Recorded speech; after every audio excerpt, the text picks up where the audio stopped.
What's going on, golf addicts? It is the 2023 Zozo Championship. We're doing a DFS and a betting preview, all bundled up into one fun little podcast. DB here, my Mm. boy Pat Perry. There's 78 guys in the field. We're going to get to it. But before that, we got to go down the board, and we got to let our boy Pat have another moment because it's now his second winner in 3 events in this fall. I don't know what, with Tom Kim taking it down at 11 or 12 to 1. I think it's 12 to 1. We both loved him. You had him on your card. Congratulations. Thank you. It's very difficult, DB, to pick the favorite, Yes, but I did it. And, it's even more difficult when he's trying to go back to back. But, you know, I tell you what, it was a fun sweat, really, because of Adam Hadwin. I mean, I had Adam Hadwin on the card also, yeah. which would have been a better win for me. But, and actually, Joel Damon was on the card, and he got up there and he kind of made some boneheaded. I don't know. He didn't have he had some bad holes, but it was good all the way around. You had some guys up there, Bo Hostler. You're learning about Bo Hostler. Hey, I feel like you're like you're a little toddler. You're learning things about Hostler. You just like, oh wait, I got him up there on the leaderboard. He's gonna miss an easy putt. He's yes. gonna do something here and there. It's like a little toddler. They make these little mistakes. You got to correct them. I keep trying to force the square peg in the round hole of that thing, Yeah. Although, I mean, I got to be honest, like, I've actually been happy with the Hostler experiment the last couple of tournaments. He's played well.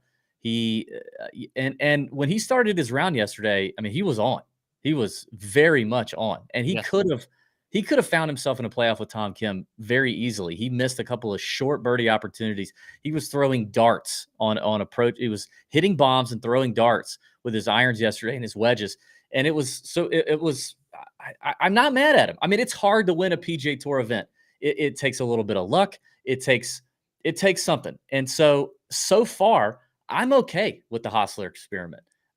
We did have the leaderboard surrounded. I also had Cole up there, and I had Cam Davis storming up as well. We had 6 of the top 10 between our betting cards. We both love Tom Kim, and we both talked about how we liked him over Aberg, although Aberg again shoots a 9 under round 4 to find himself in the conversation.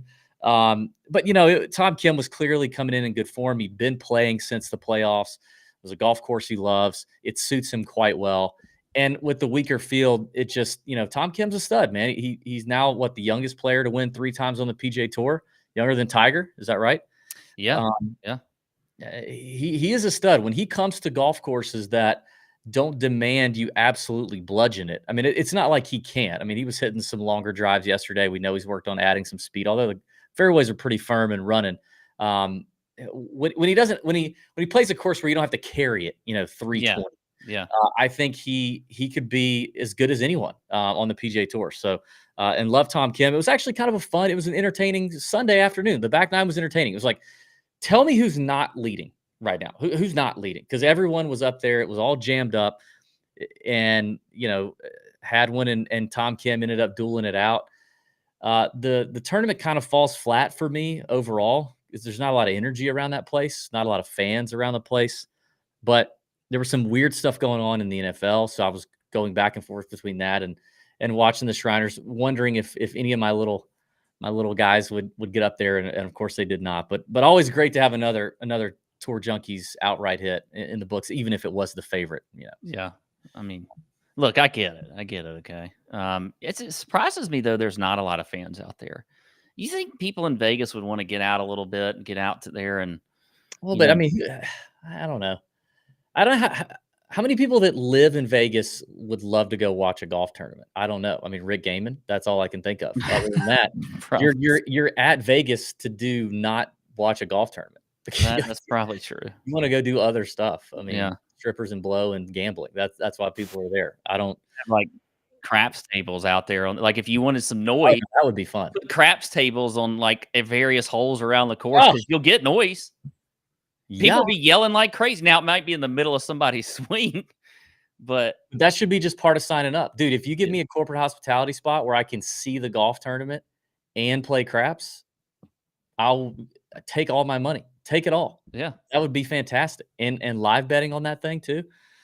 Yeah, I mean, I don't know what the Shriners would have to do to juice that thing up, but it just doesn't have it doesn't have a lot of juice. And obviously the field's weaker this year, but I don't know. It's a tough scene. I do Did want I to tell get you, by the way, I went to a haunted house over the weekend, and it was a Shriners sponsored haunted house. no I way. was unable to get an interview because the 2 people that I asked refused to give me an interview. You But asked him? What'd you say? I said, "Hey, listen, because the line was forever." Did they have They the hats on? No, they didn't have the hats on. They were all like, I don't know. They were very nice, and they were normal people. Okay. But Shriners, they're just like us, they say. That's I what they think say. they just thought that I don't know, because I said I had a golf podcast and I wanted to ask them some questions.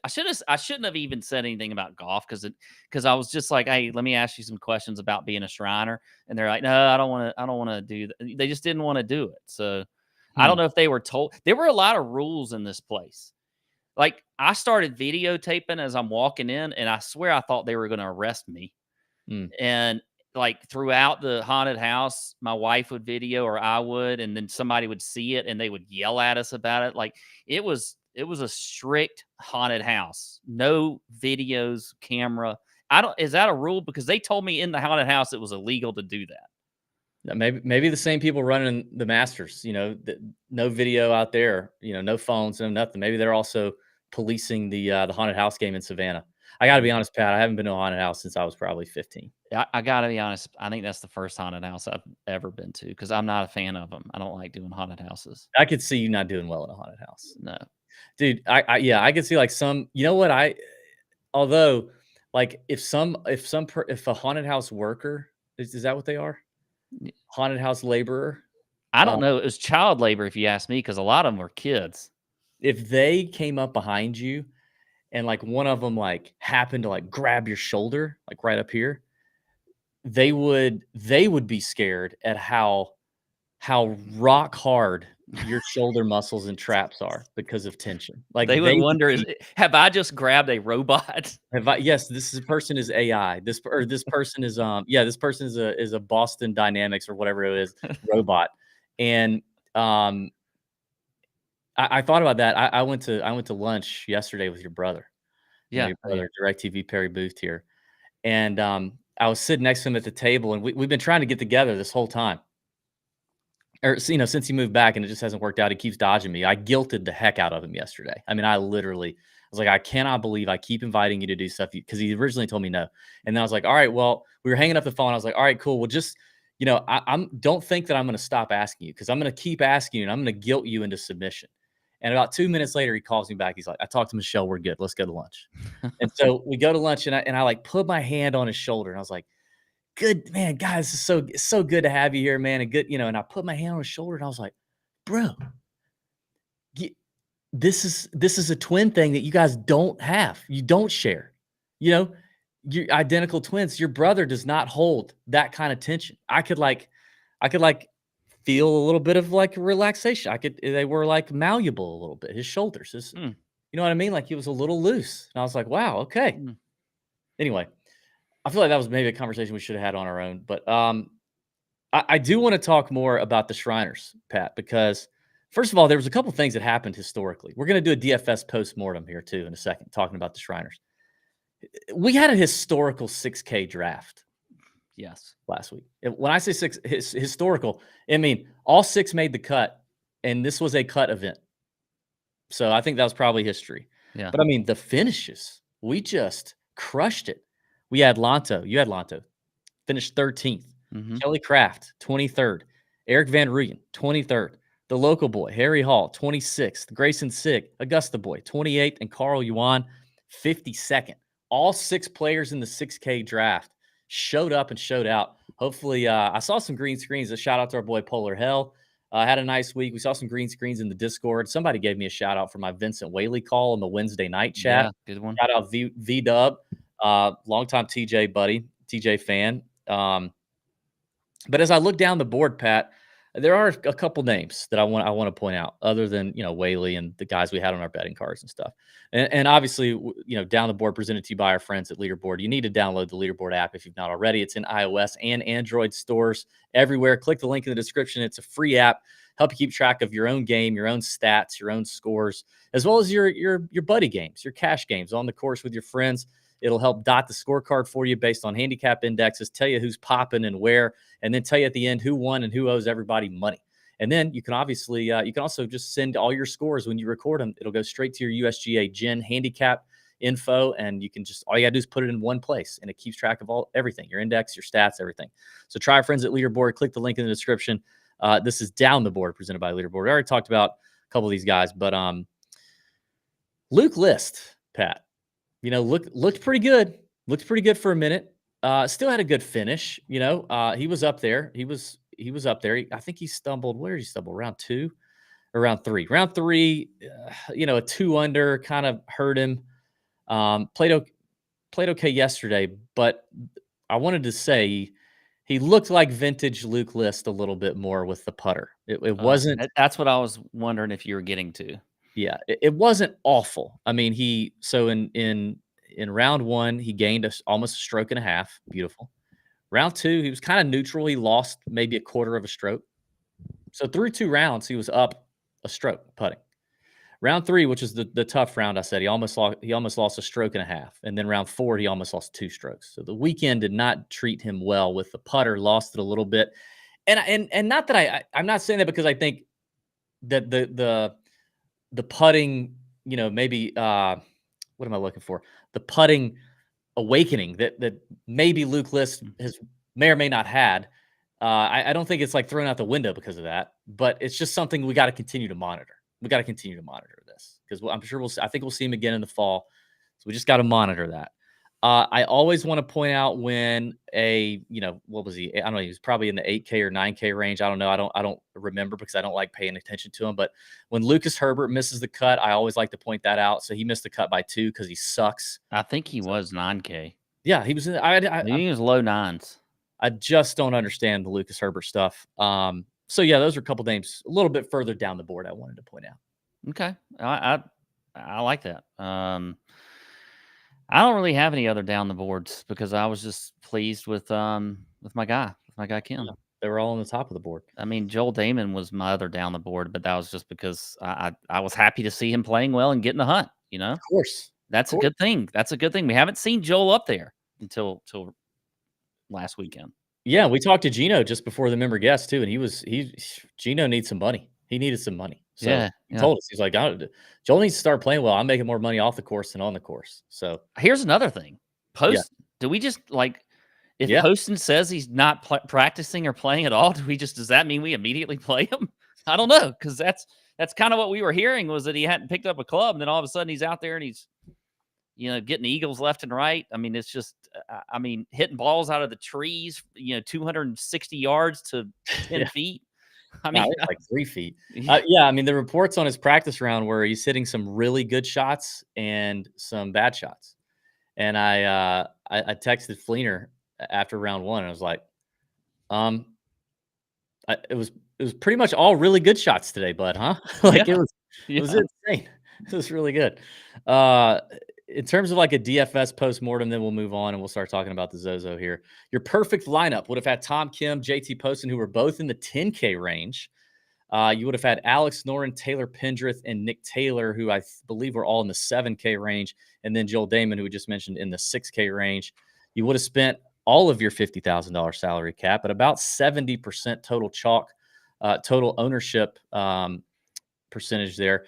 And again, this is all kind of, it's all looking like this in the fall. It's like the cream of the crop up top are clearing away the better players in the fields. You got to eat the chalk on these guys kind of, and then you fill in from there and just hope you peg it. But balanced lineups aren't seemingly doing all that great in these fall kind of stinky field events. Only Tom Kim, though, finished in the top 10 DraftKings point scorers and owned above 15%. He was at like 30 to 35%. So, not any real super chalk doing great, but there were six total players who finished in the top 10 DK point scorers that were at least over 10%. So it wasn't like there was a whole lot of off the radar guys. The rest of this, I kind of dropped in the Discord. You guys can check it out and just kind of make a mental note of those things. All right. Let's talk about the Zozo, Pat. This is believe this is the fourth year, right? Fourth year that we played Okay. it at Accordia Golf Narashino Country Club. Played it here in 2019, 19, 21. 2019, I think was the first one. Okay, that was when Tiger won. Yeah. So 2019 when Tiger won, 2021 when Hideki won, and last year it was a bet that I hit in the fall when Keegan Bradley won. So he's your defending champ. I mean, basically, I put a lot of good player quotes in the Discord today as well. You need to check those out. Um, this place has gotten compared to like Augusta in terms of how well manicured it is, how pure it is. Scorecard wise, it doesn't really look like Augusta. It's a par 70. It plays around 7,000 yards, but it's lush. The rough it's not terrible, but it's not like last week's rough or maybe even the Sanderson where it's just almost not a penalty at all. There is some penalty, I think, for being in the rough. It's kind of tree line. There's some dog legs left and right. There's kind of this weird par 3, par 5 mix. I think you have 5 par 3s on this golf course. You've got like either short par 4s that are basically wedges in for everyone in the field, or you have long par 4s where you've got guys hitting long irons into these greens. I mean, I believe Rory said one year he was hitting even 4 and 6 irons into a couple of these greens. So you've got kind of a mixed bag of really short par 4s and really long par 4s. All the greens are pretty small. They're below average in size. So hitting the green is an awesome advantage, especially if you're hitting it close and with long irons, that's even better. But you're likely to miss them because they're so small. So I do think scrambling matters a little bit. Bunker play seemingly matters a little bit. This place is pretty well bunkered. It's a cool golf course. It's a fun course to watch. Now, Japan is 13 hours ahead of us on the East Coast, so lineup lock is going to be pretty early. Don't forget that for DFS. And we'll have to figure out when we're doing our typical Wednesday night Discord live chat.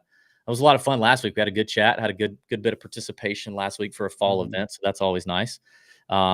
Another great So Bet Saturday chat too in the Discord. So if you're missing out on all that, shame on you. Shame on you.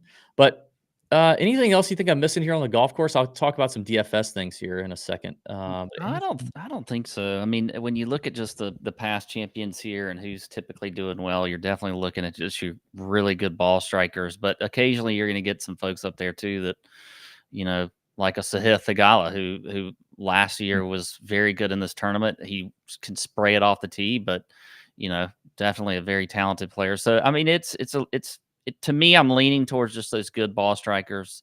But it's interesting with the Zoysia fairways and all that. You can get some flyer lies on that. So it's not a surface that they play a ton on.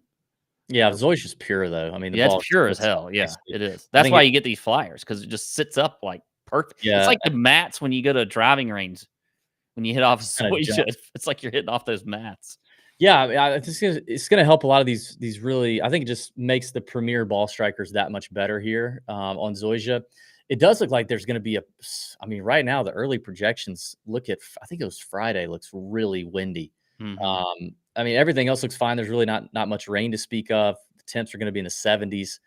I did kind of a first look show this morning in the Discord, and we talked about firing early. I mean, I think as we look at these outright bets, you need to hit them, and a lot of them have already shortened since the morning Discord conversation. So hopefully you grabbed a few of those that we talked about. One of them in particular has really tanked, which makes me feel good because I feel like I had the right read on it and I got some good value on it already. But yeah, it's winning score too hasn't really. It's been like 15 under. Tiger won at 19, but he was cleared the field by like 3 shots. So that 15 under, 16 under range doesn't make it I wouldn't say qualifies it as a birdie fest, right? I mean, and that was when you had much stronger fields. The top end here pretty weak after the first few names. It's better than what we've been getting in terms of top end in these fall events, but it's still a much weaker field than the 3 previous events here at in Japan. Now, and I think you got to take that into consideration when I give you some of these stats from the last 2 years at the Zozo in terms of DFS. So the last 2 years at the Zozo, perfect lineups, you would have left right around 48,000 to 48.5. That would have been your total lineup spend. So leaving somewhere between $1,500 and $2,000 on the table. That shows you how strong the fields were. I don't know. Yeah. I don't know that I would recommend doing that now. And both perfect lineups would have been around 60 to 65% total ownership. So, I'm doing this research so that we can have it for years going forward. And who knows what all these events look like going forward after this year. But I put more detail in the Discord you can check out in terms of what the chalk has done in years past and lineup construction and stuff like that. But I'm finding that it's almost a little bit irrelevant with these fall swing events with just the field strength. So I don't know. I don't know how much we really get into that. All right, so next week there's a week off, right? PJ Tour's off next week, and then isn't that right? Are they? I don't Let me know. double check. I think we're off. Yes. So we're off next week. No shows next week. We're going to be back for you got the Worldwide Technology Championship, which is in Los Cabos. That's a new event.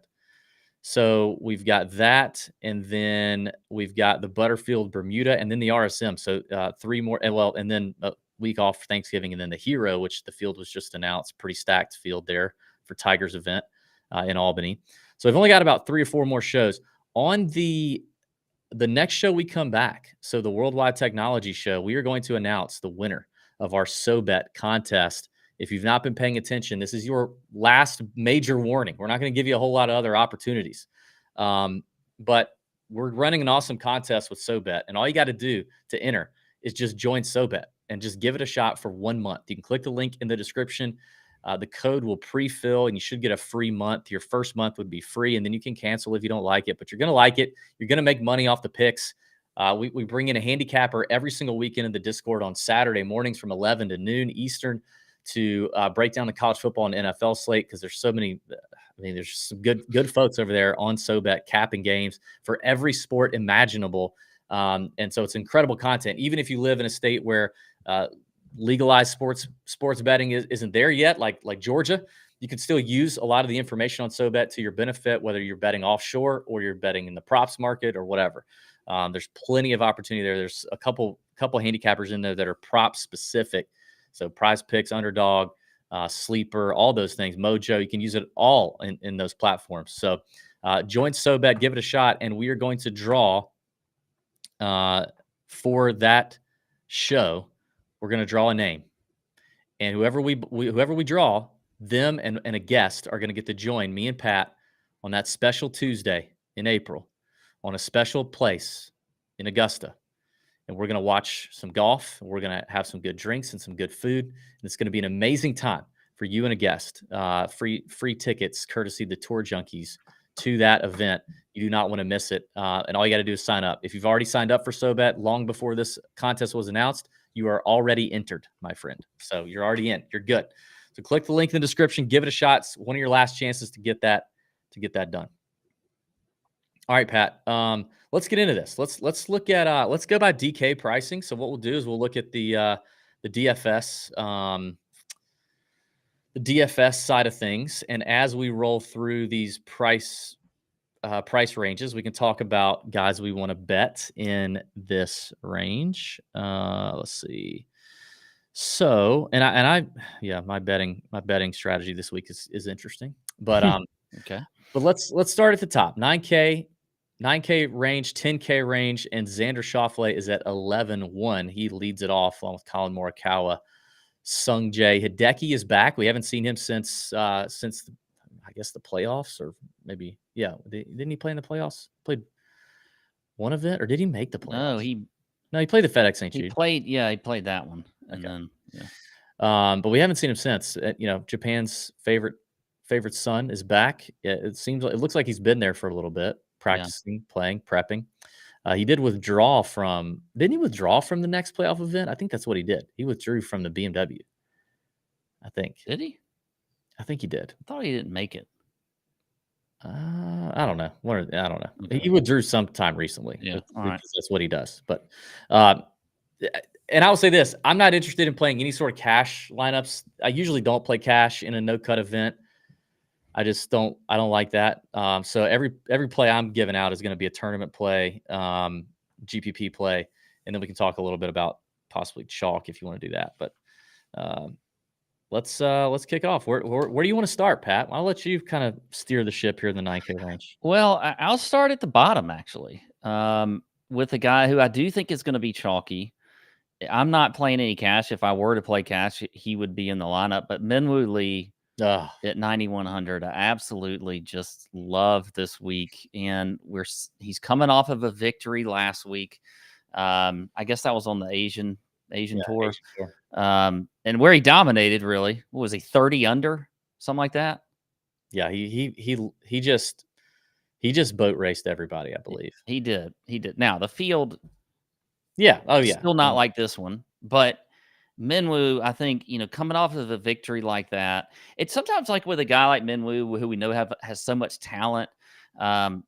You and I both love him. I probably, Oh, he only won by 2 shots, but then the guy in second, Poom. Oh, Pat. Poom. Pat, it's your boy. It's your boy. Do you remember? Do you remember his name? I don't remember how what was the last name? You're gonna have to say it because it's in front of you. I don't have it in front of me. So let me. I'll type it in the chat. See if you can see it. Poom. This was from, what was this from when we did this? Famous. This is a famous Pat. I'm surprised you don't have the sound thing on the. Producer Sam was here. He would pull it up right there. And there it is. Okay, it's not up yet. Did you text it to me? No, I typed it in the chat. Nothing's coming up. Oh, sorry. I typed it in the wrong chat. I'm like, what chat? Poom Saxenson. You said, but the soundbite is Poom success. Yeah. He beat Poom. He beat Poom Sack by dose, and then everybody else was 10 shots or more behind Minwoo. So I guess he didn't boat race the entire field. He just boat raced most of it. Yeah. Well, yeah. Minwoo. I mean, Poom. Shoot, man, Poom almost ran him down. Poom matched his round 4 63. Wait, is Poom in this field? No. I'm just wondering. I was about to check him here. I was going to star him as a favorite.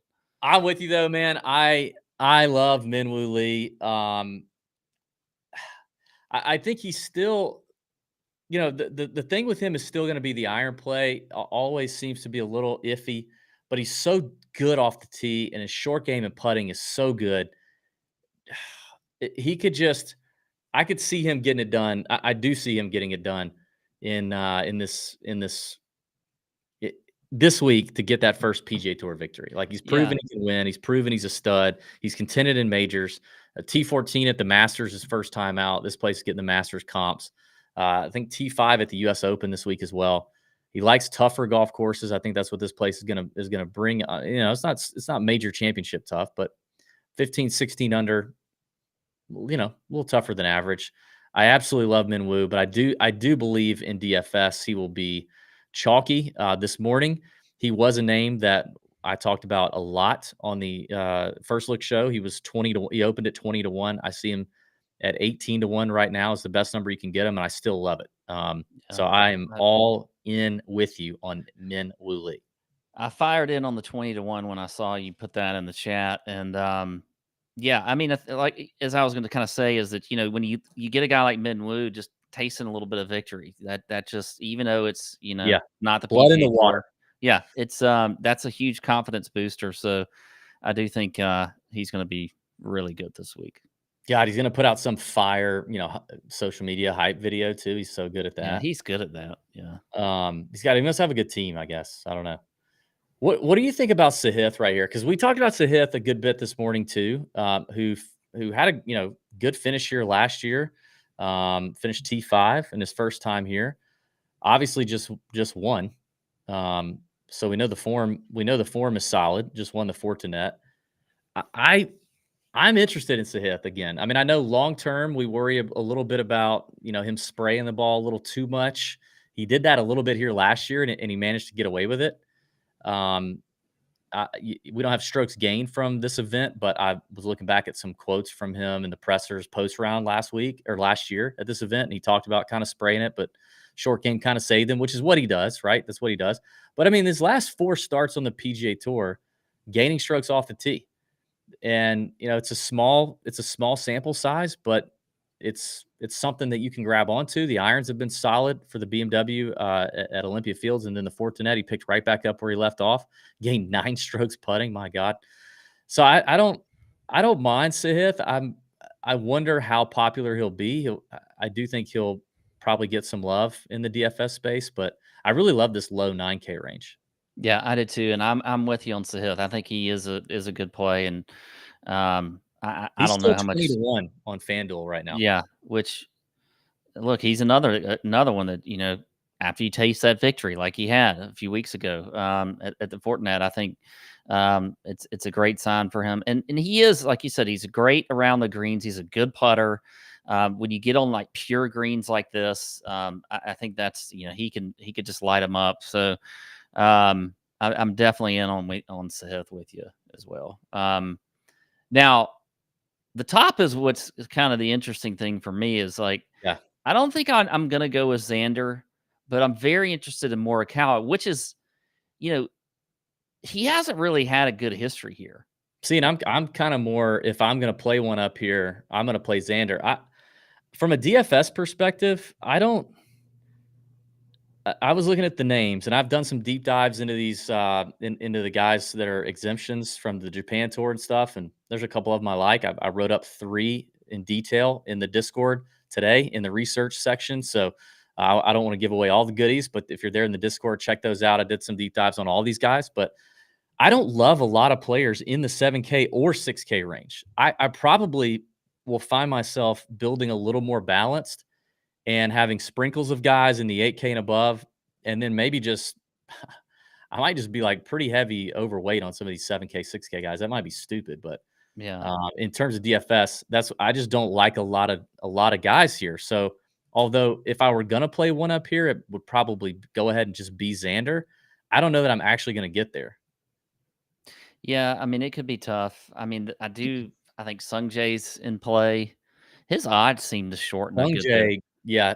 So Sung Jae has steamed a lot. Yeah. Spaz told me this morning he opened at like 22. It's in the first look show. He opened at like 22. He's down to 16 now, which I mean, I I realize he's a really strong player, and he's for this field. Obviously, he's really good. I don't I don't love it. Like I don't love it. His last win was 2 years ago. Oh, wait a second. The What? Asian Games. Okay, yeah. I mean, him and Siwoo stomped through them like a damn stomp through. I mean, that was I mean, let's not forget well. the Asian His Games. last PGA Tour win was 2 years ago, Okay. and we haven't seen him other than the Asian Games since the Tour Championship. So he's not played any of these other fall events. It's not, you don't have to. He's had a mixed bag here, right? Hasn't he had what's it, T3 in the first year, and then T29 last year? I, he doesn't really do it for me. I don't. So if he's steaming and I'll gladly avoid him in the betting market, and I'll gladly avoid him if he's chalking DFS. I don't. He I doesn't I really do it for me. I kind of agree with that for sure on especially chalky DFS. And I mean, when you look at the outrights now, I mean, I'm seeing 14-1, 16-1 on BetMGM. I just feel like if Yeah, you I if don't you like that. wanted some Sung Jae, you're too late now. Yeah, you might be too late. I think now that's just not a good. That doesn't feel good. 22 probably would have felt a lot. I mean, would have felt a lot better. Yeah. But I also think Ricky Fowler doesn't feel good to me when it comes to betting him. I agree. I could see me putting in some, you know, if he's not chalky in DFS, which he probably will be, putting him in some lineups, but I don't like the betting numbers on him right now. I just don't love the 10K and above range. In DFS, I'm probably not having any of it, and I'm not going to bet any of it either because I love the rest of these guys here. I mean, yeah, I think I'm out. Now, I think what happens with Hideki will be interesting. how afraid people may be of Hideki. He's obviously, he's won here before. What we mentioned that he finished second to Tiger the first year that they played it, and then last year last year there was some drama. He withdrew from the Pro-Am last year. Everybody Yeah. freaked out, but then he finished 40th, which isn't great in a 78-man field event for Hideki. You were probably glad if you freaked out and faded him. I don't know what his ownership was last year, but he's interesting to me because we haven't seen him in a while, other than knowing, I guess he's been over here for a while and he's acclimated and he's I mean, he's Hideki. Like he could do it at any moment. So he's always one that in really low ownership spots at a decent price, which he is. I'm happy to try him in DFS, but I'm also happy to fade him if he's uber chalky. And I don't think I'm interested in betting him right now at around 14-1 either. There's just too many factors against him. Yeah. I do think the probably the lowest owned guy in this whole range is going to be Adam Scott. I was just thinking about that too. And I think Adam Scott is in play on a course like this, where, he's traditionally a great ball striker. You kind of, like you said, Masters vibes. Yeah. Adam Scott could definitely return a lot of value here if you want a guy to pivot to in this range. He has played a little bit this fall over in Europe. He played the Irish Open in September, did miss the cut, finished top 10 at the BMW. And that's yeah. And then he did miss the cut at the Japan Open. So there's mixed results. Had that top 10 at the Wyndham, which was his last PGA Tour event. So trying to make the playoffs there. Yeah. So I think Adam Scott could be a decent pivot option in here. Yeah, I think he will end up being a nice pivot option if you enjoy the Adam Scott experience. It is an experience. It is an experience, which I've been on and it's been great, and I've been on and it's been bad. I really do love this 9,500 and down. Like, I love Cam Davis, I love Keegan. My betting card. I mean, this morning I was all in on those four guys: Minwoo, Keegan, Davis, and Sahith. If I had to narrow it down, I mean, I rank it Minwoo as number one for me. I probably put Keegan number two, defending. I think Keegan is poised to defend. I again was reading press clippings from last year, just absolutely raved about how much he loved this golf course. This is before he won.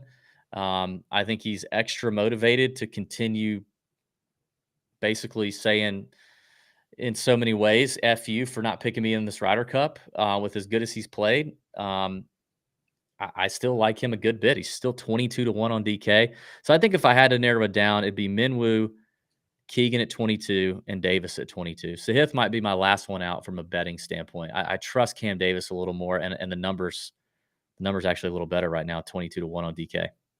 Yeah, I think for me, I've already got the Minwoo play at 20-1. I think I wasn't necessarily looking at Sahith as much but you've kind of convinced me. I think I would go Sahith. And I may sprinkle in Adam Scott, although we can get him as high as 28-1 on BetMGM. So yeah, I like Adam Scott more for the DFS pivot that you mentioned than I do winning, but yeah. All right. So that's that 9K and above range. By the way, I saw somebody earlier, I don't remember who it was, asked me about this hoodie. I want to shout out my boy Drew. My boy Drew Landrum, who's in the Discord, started this company. And I mean, this is a free ad. They're not paying us or anything, but this is a golf clothing brand that he just started. Pat knows Drew. Drew's a good dude, good friend of ours, good friend of mine, my family's. It's called 1744 Reserve. It's named after the 1744 was the year the 13 original rules of golf were written, I believe, and recorded, which our friend Mike just went and saw in Scotland at Muirfield out there. He just played that the other day. He was telling me about it. So original rules of golf, the Scottish thistle here is the logo or icon. It's a good brand. It's a new startup that Drew's doing just as a side gig because he loves golf and he likes nice golf clothes. So support a support a fellow Discord member and tour junkie. Check out 1744 Reserve. I think it's 1744reserve.com. Could be wrong there. And also, let me just say this. If you're in the Discord and you have a business and you want it promoted, hit us up. We'll gladly give you a shout out on the podcast. If you have a business that would something you can serve a national audience at least, then we'd be happy to support our fellow Tour Junkies friends and Discord people, the people who support us the most. We're happy to support you. So happy to do that in the fall. It's an easy thing we can do, and who knows what could come of it. But shout out to Drew, and check out, let me make sure it's 1744 Reserve. They have great tour visors too, and it's a traditional tour visor. It's not those new style visors. It's a good looking visor. It is the number 1744reserve.com. It's a really nice, beautiful website. And yeah, they do have some polos and crew neck, this hoodie, visors for people like Pat that love that big old tour visor. So yeah, and if you see Drew in the Discord, hit him up, tell him congrats on launching the new brand. All right, AK range and bets in here, Pat. Let's see. So that gives us Eric Cole, who continues to just play golf wherever he's playing, wherever the hell he wants to play. Yeah, all the way down to Aaron Rai. I'm not as juiced up about this range in DFS as I have been in weeks past in the AK range, but there's some dudes in here. There's some dudes in here I like that I think there's a trio here of bombers who we've either not seen a lot of, or we've seen and we haven't really liked what we've seen, but a lot of upside if you like the bomber angle here, which I do. Thomas Detry, Nikolai Højgaard, and Vincent Norman. V-Norm, who missed the cut last week, freaking killed a couple of my lineups. Højgaard, who I think just didn't have a great finish. Detry, I just don't know that we've seen for a minute. I think he's been playing on the DP World Tour, but his finishes have been kind of middling. Do you like any of those three? I know I'm kind of throwing those three guys at random to you, but I kind of group those guys in the same basket. Yeah, I mean, Detry was one that I kind of had my eye on a little bit. Like you said, based off the length off the tee, just feels like a decent fit here. He has been playing, over in Europe. And you're right, it's kind of middling.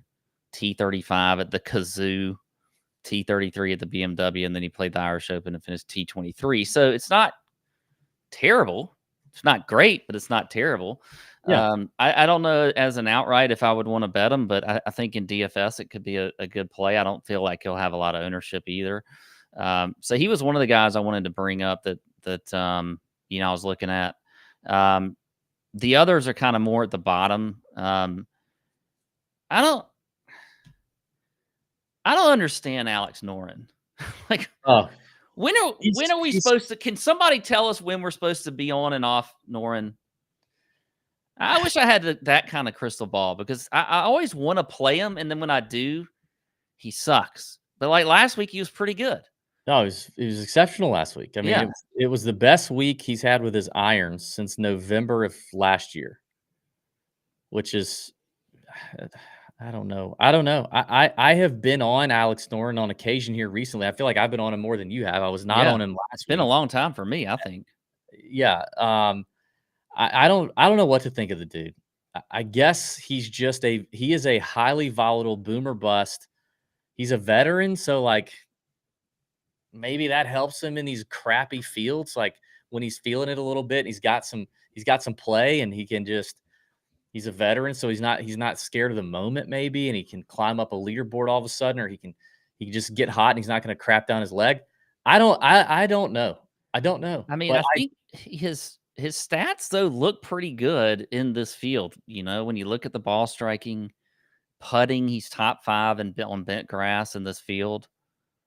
No, he can putt. His short game's unbelievable. It's always the off the tee stuff or the iron play. But he's long. He's just not very accurate. But I mean, I don't think you have to be super accurate here. If you look at these leaderboards in the past, I mean, like, let's just look at 2023, for example. I mean, Keegan was maybe slightly above average last year. He hit 59% of his fairways, but like, I don't see anyone in the top 10. Let's see. One person in the top 10 hit 70% of their fairways. That's it. Everybody else was way less. Yeah.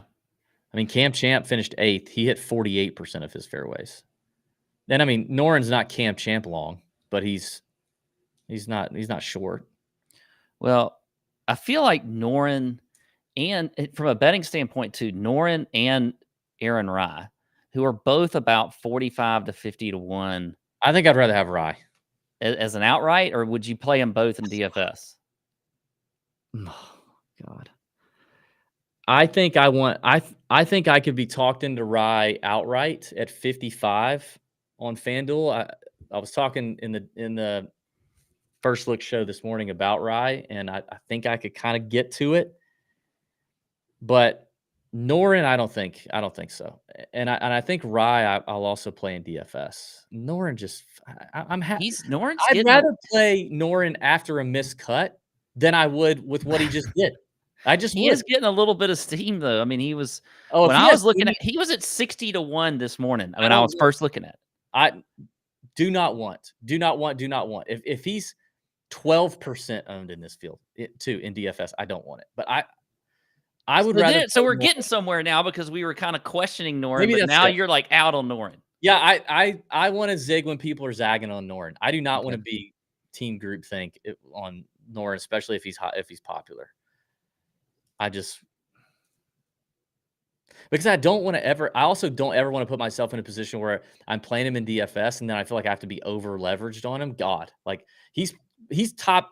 He's first team all scary, over leveraged guy. Like if I had to list the 10 guys who scare me the most when I'm going in and they're a little popular and I'm going to double the field in ownership. If they're 15%, I'm going to go up to 30 or 40 or whatever. Like if you gave me the 10 guys I'm the most scared of when I do that, he is in the top 10. I can't argue with that. I still think I'm going to play. What's weird is like the history we have with this man. I mean, I think we started Tour Junkies at the same time he started playing golf. We have this history. We still can't nail him down, but we also don't hate him enough that we've completely written him off. We don't love him enough that we're blinded by him and we play him too much. That's what's so crazy about Noren to me. Like, there's a lot of players we've done this over the years that eventually they're just going to stay on the love list or they're going to be on the completely hate list. And he's like right in the middle. Like we've never hated him. No, we've never loved him. And there's been moments where we've been talking. You know what I mean? Like you're in the talking stage. We're not boyfriend, girlfriend yet, right? But we're talking. There's been moments where I feel like I've been kind of talking to Noren, kind of like what I'm doing with Hostler right now. Yeah, you and Hostler kind of we're talking. We're like Travis Kelce. I mean, I don't know. You went to the movies. Yeah, we went to the movies. We're Kelce and Swift at the moment. It's not official, but it's leaning towards official. But also, I'm not like I don't know if he's the one. You know what I mean? Mm-hmm. And Noren, I've just never even gotten to that. I don't know if I think I've probably gotten to that stage before with him, but it's been in like 2 or 3 week spurts. It's like a summer fling. It's like, is Noren like really hot but doesn't have a great personality, so you just can't like you're like you go on a date. When you're bored, you have no other options. You're like, oh, I guess I could go back to the hot, hussy over here with Alex Noren. Yeah. At least I know he'll take me. Huh. Okay. Dude, I know this is a broken record situation, and I probably won't bet him outright. But I mean, Eric Cole, I did bet him outright last week at 35 to 1 in a full field event. He's 35 to 1 in this event. It's a little shorter. I mean, obviously, it's the field strength at the top end is a little tougher for him to beat. And he's never played here before. But like, again, he's not short. You don't have to be in the fairway here. This is about greens and regulation and hitting into these small greens. And Eric Cole can do that. And when he misses, his around the green game is fantastic. I mean, he continues to just be an incredible iron player. He gained another 6 strokes on approach at the Shriners, gained 3.2 at the Sanderson and 6.2 at the Fortinet at the start of the season. I like that's tough for me to ignore at a tournament where 15, 16 under could get it done. You hit 80% of your green and reg or 77% of your green and reg, you're going to be up there. And like, that's what he can do. Yeah. I Now, mean, now I don't know why I'm willing to play him in DFS at 8,900, but I don't want to bet him at 35 to 1. And maybe I do. I don't know why you wouldn't bet him. You could do both. Listen, you mentioned like he hasn't played here before, but there's a lot of courses that he's Yeah. going to every year Yeah. or this year that he hasn't played, and he just continues to always be up there and giving himself chances. It's going to hit eventually. His round one, it was his round one. I was like, why did he shoot 9 under on Sunday and finish T3? And it's because round one, he got off to a really bad start. He shot even par round one. And he lost over 2 strokes on the putting green. On the greens. I don't know why I said putting greens. Putting the greens. It's just like we need Eric Cole to put 4 together. And he's like putting 3 or like 3.5 together. Well, I'll probably play him if he's chalk too in DFS. I like him a lot. Yeah, I think I'm with you on Cole. Well, speaking of Hostler, are you going to continue with your dating? You know, I probably will. I don't dislike him. I'm not running to play him like I have been the last couple of weeks. Again, kind of going back to the putting contest, like it's not a putting contest thing. I'll prefer him in that because his putting is so good. The irons scare me a little bit, but the irons were so good on Sunday and pretty good for the whole week. It seems like things are looking in a nice direction, but then he can have these weeks like where he just is awful. I'm interested in DFS. We'll see how it goes in terms of my player pool and as I narrow guys down and what his ownership is, but I'm not interested to bet him outright to win here. I don't trust the iron play yet enough to bet him to win here. Yeah. Okay. By the way, on that on that group of 3 bombers, I don't think I said, but I think I'm rolling Detry here. That's who you said, right? Yeah, that was who I said. I think I like Detry the most out of that group. Yeah, And I'm totally out on Keith Mitchell again. And everybody, Keith Mitchell, I went off on him in the Wednesday chat in the Discord last week at the Sanderson because I was like, I don't understand. Like he was steaming in the head-to-head markets. All these head-to-head bettors were pounding Keith Mitchell's side of his head-to-head bets. I didn't understand it. And he's broken right now. Like his irons are broken. Until I see something with the irons, I don't know how you could play Keith Mitchell here. Yeah, I was going to ask about him, but I don't know. He just doesn't. He's going to be 5% owned. So go ahead. You know, if that's something you feel like you're going to have to work through because you love Keith Mitchell, and I love Keith Mitchell. But if you're worried about it, go ahead and start thinking about it right now. Like he's not going to be popular. He's going to be 5-6%. That's what he's going to be. So I think, at least I think if he's higher than that, then the community is much dumber than I thought they were. Or maybe you know, the website I'm looking at is broken. I don't know, but I don't see Keith Mitchell being over 5% owned. He shouldn't be. I think of the you look at the 2 Adams down here with Svensson and Schink. Yeah, I'm interested. I am interested in both. I could see myself going back to Schink, even though he did burn a lot of folks at the Shriners. Feels like that was a great example of like first event back since the summer. Yep. It had been almost 2 months since we'd seen Schink. And like nothing that he did was super terrible. It was just basic, right? He was just a basic bish last week. He was dead 0 off the tee, gained 1.1 on approach, and basically lost a stroke and a half in short game, which is unlike him, you know, especially putting. So like probably a little rust. But now he comes to a place that he's played 3 times. He's played it pretty well. All things from me for Adam Schink, right? Yeah, I was surprised he's been here twice already. So 3 times. Or 3 times. So I think Schink is definitely one I'll go back to. I'll go back to Svensson. He's still just playing very well. I feel like he's on a little bit harder golf courses where you might could get some weather, and I feel like he's just a good solid guy, and especially in like wind and things like that. I don't know. I could be wrong. I'm not. You know where you're getting that. You're getting that from your subconscious. When we were at the RSM last year, and it was the coldest and windiest Yes. we have ever been on the golf course, including a Scotland trip, and he won Yeah. that. And Like, we're on the coast in the South where it doesn't really get that it was cold. miserable, and it Yeah. was blowing, and it was freezing cold. It was the worst experience I've ever had in the elements on a golf course, and he won. Yeah. Yeah, I'm down there. I'm with you there. There's got to be. I got to do some narrowing down, especially in DFS here in this range. All right, let's move on. 7K range is pretty lackluster for me. By the way, don't forget to hop in our Splash contests, our weekly listener leagues for DFS, NFL, and PGA. We'll run 2 contests, $5 entries, 2 max entries. All it is. So hop in there, max it out for $10. That's easy to do. 2 for the NFL, 2 for the PGA event. That's $20. No big deal. It's tiers-based contest. So tiers for the NFL. I think this is the first week, Pat, you and I did not cash. You didn't cash, right, in the NFL? Or you still No. you still got a shot tonight.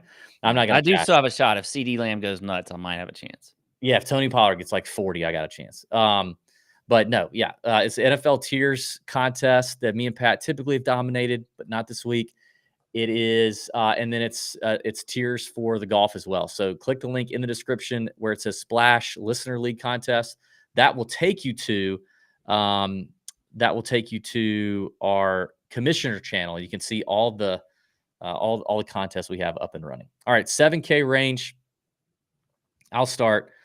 I do not love this spot at all outside of a handful of names.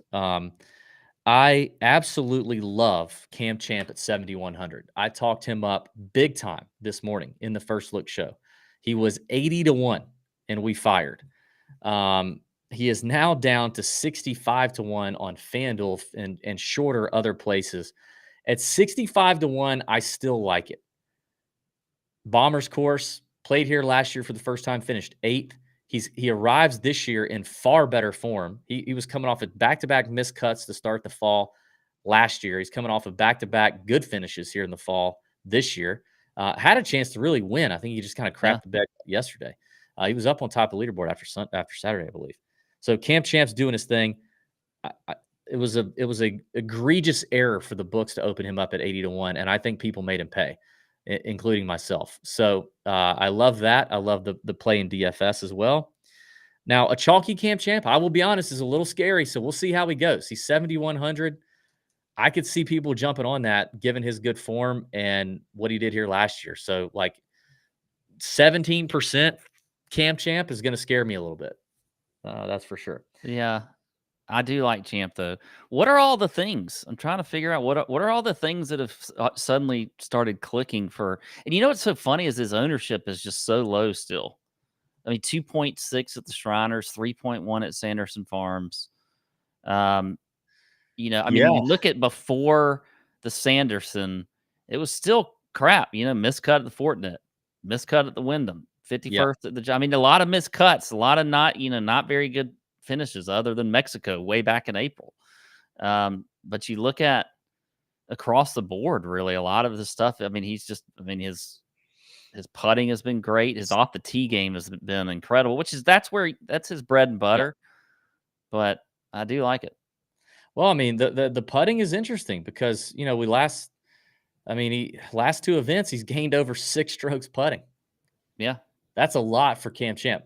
I'm not saying that's a trend. I mean, he's done that before and then come back to reality and sucked. But at least in this event, he may not have to make everything, right? Just bludgeon the ball off the tee to put yourself in a good position to make sure you just hit the green. If you hit these greens, because they're so small, he's not going to have to lag a bunch of long putts up there and risk a 3-putt or anything like that. Like, I think it's an interesting spot for him, but I will say a chalky Cam Champ will be a little bit scary in DFS, but I'm happy that I bet him at 80-1, like very happy with that.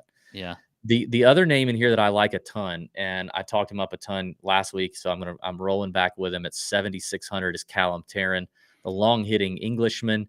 who finished 23rd at the Shriners. The iron play, the off the tee play continues to be fantastic. Lately, he's leveled up the around the green play when he has missed. Putter's been a little better too. This is his first attempt at the Zozo, but I like him a ton in DFS, and I like him at 100 to 1. 100 to 1 on FanDuel in this field.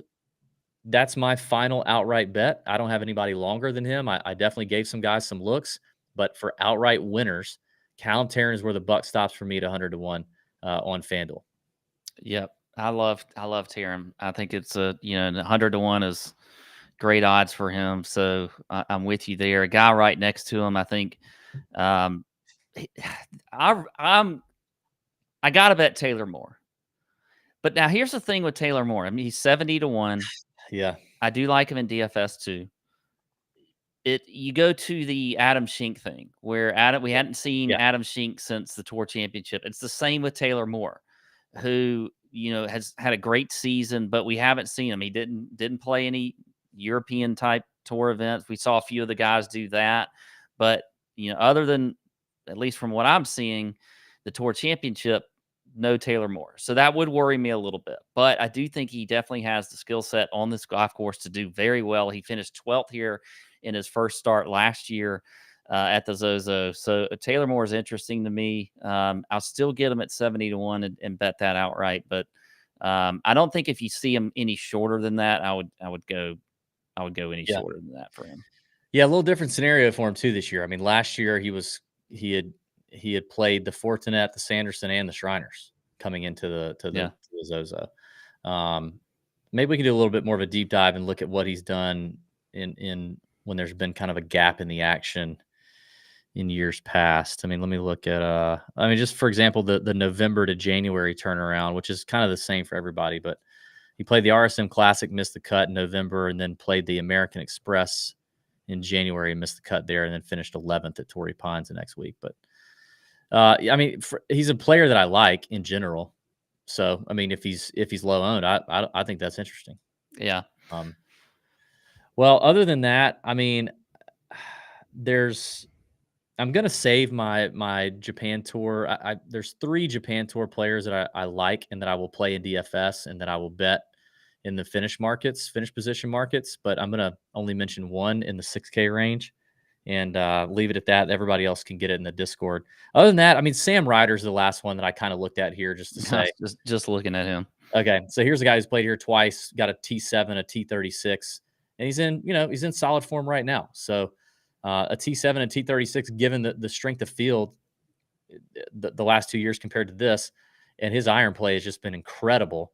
He's not going to hit it very far, but iron play is strong, and he's got a good start to the year so far. So Ryder's the other one that I like. Yeah, I like Ryder. I feel like you can stay with Joel Damon. It's 7,200 in DFS. Yeah. I don't know if I would get the shorter odds because I think I was seeing him less than 100 to 1 this morning. So he's 75 to 1 on DK. I think he was at 90 earlier this morning. So I don't know. I don't like that, but I do think in DFS he's played well here. In general, he's played here, I think 3 or 4 times. He's got, a few top 20s here at this event. So, T16 last year, T8 in 2021. The putter would worry me a little bit for him, but still, I do like some Joel in DFS. Okay.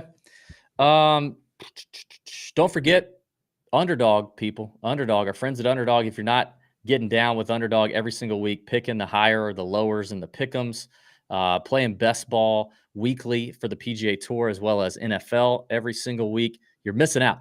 Eligible in almost every state. If you're watching on YouTube there, you can see the eligibility there. Although there are some states who are losing eligibility, and that sucks. But best ball is a lot of fun. The pick'em is a ton of fun there on Underdog. We put out Underdog plays in the Discord every single week. And they're giving some nice specials. For example, there's a good one, a couple good specials for the Monday night game tonight. So click the link in the description. If you've not already signed up, you can get a 100% deposit bonus up to $100 if you click that link and use code Junkies. That is code Junkies. 6K range. I don't have a draft prepared, Pat, because I only like 2 players in this range that I feel decent enough to talk about. So I'm just going to give you. God dang it! I hate it that happens. I don't know why it happens. Well, I'm going to let you start because one of them might be you. So tell me who you like in the 6K range. We'll get this wrapped up. I'll start up at the top here. KH Lee, at I'll look 6,900. to him. He played well last week. So I like some KH Lee. I think he could have a good week here. He's played here. I think is he only played here once, just last year. Let's look. T15. He has played here. No, he's played here twice. T18 and T59. Okay. And DB, you continue to not want to play him. And I don't think I bet him this week, but I'm going to go back with Matthew Naismith. He's one of them I had written down. I'm in. I'll get in. Good. Finally. I mean, don't act like I've been missing out. I haven't been missing out on a ton. Like, I mean, what have I missed out on? I missed out on a T42 last week, a T25 at the Sanderson Chicken I guess you're right. Yeah, but he is showing some good signs. Yeah. It's not bad. He was one I had written down. T9 here last year. I don't hate that one. Yeah, I don't mind that at all. The one I'll give you is at 6,500. It is Ryu Nagano, Japan Tour, full-time Japan Tour player. In 2023, has 5 top 5 finishes, including, well, not including, but also a T23 at the ISPS Handa, which is a DP World Tour event. Kind of out there in the world golf ranking. He's 306th in the world, but he did play here in 2021, finished T39, and he did finish T20 at this year's U.S. Open, Pat, at LACC. Hits it plenty far. Seems to be a pretty good ball striker based on what I could derive from the Japan Golf Tour website. But Ryu Nagano, 6,500, cheap option. Hoping for probably, I'd say a T25. I think he's got realistic T25 to T20 upside in the field like this. Okay. I think he could do it. Well, I'm going to go with Keita Nakajima. Okay. Okay. All right. Now he's another one that's got some experience on this golf course. He finished. Hang on, let me find him again. Keita, where are you, Keita? T12 last year. T12 last year. But mostly plays over in Japan. Obviously, T10 last week at the Japan Open. Panasonic Open, he was T8. The Shinhan Dankai. All right. Well, so I gave out 3 names in the Discord. You just mentioned one of them. I've already mentioned one of them. So I'll save neither one of us have mentioned my favorite name. So I'll save that one for the Discord. But let me help you with Keita here. No, Keita's great. Look, I mean, he's really good. Yeah, he is. He also holds the record for the world's longest world amateur #1 at 87 weeks. He turned pro at this event last year. Yeah. So he's got a pedigree about him. He's got some Hideki comparisons about him. He's young. He's 23. Does he have any relation to Tommy? Tommy Nakajima? I'm not sure. We should figure that out, huh? Yeah.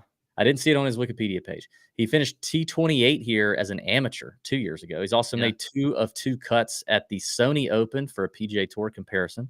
And on the Japan Golf Tour this year, he has 13 top 10s and 2 wins since June. 13 top 10s in 2023, but he's won twice since June. So kids got game. And when he's played these Zozo events or the Sony events, I mean, he's kind of showed up a little bit. He's maturing and he's obviously got the pedigree. Like I said, world #1 for that long. That's pretty good. Yeah. So, yeah, I'm with you there on Keita. All right, top 20s or finish position placement bets. Any final bets you want to throw out here? I'll give you a couple. I'm probably just going to ladder the hell out of Minwoo Lee here and bet. I've already talked about him outright, but also, maybe a top 5 at plus 360 if you can't. So that kind of gives me an each way without being an each way option. And I like Cam Champ a lot too as a T10 at plus 450 and a T20 also at plus money, plus 190 on FanDuel. So I like those. Taryn is a 6-1 top 10 and plus 230 top 20. Love that. And finally, your boy Kita Nakajima, top 10 at 6-1 and plus 220, top 20. Okay. I'm mainly just looking over here at some top tens. I mean, I think Minwoo is a top 10 getting plus money at plus 180 is not bad. A couple other ones, Dietrich plus 360 for a top 10. I do like that. And, Cam Champ is 4-1. Like it. Yep. I think that's about it for me. Okay. Yeah. All right, that's it. So again, next week we got the week off. We'll get the emails out this week. We'll also have the chat on Wednesday at some point. Stay tuned for that. We got to figure out the time based on the time zone difference here with Japan. And don't forget to enter in the SoBet contest. You got to do that. We're not going to have any reminders for you. We're going to, next time you see us on the show, we're going to be telling you who the winner is. So make sure you get in there and make that happen. Or am I forgetting anything else, Pat? I don't think so. No, I think you got it all. May your screens be green and bend over your bookie this week for the Zozo people. See ya.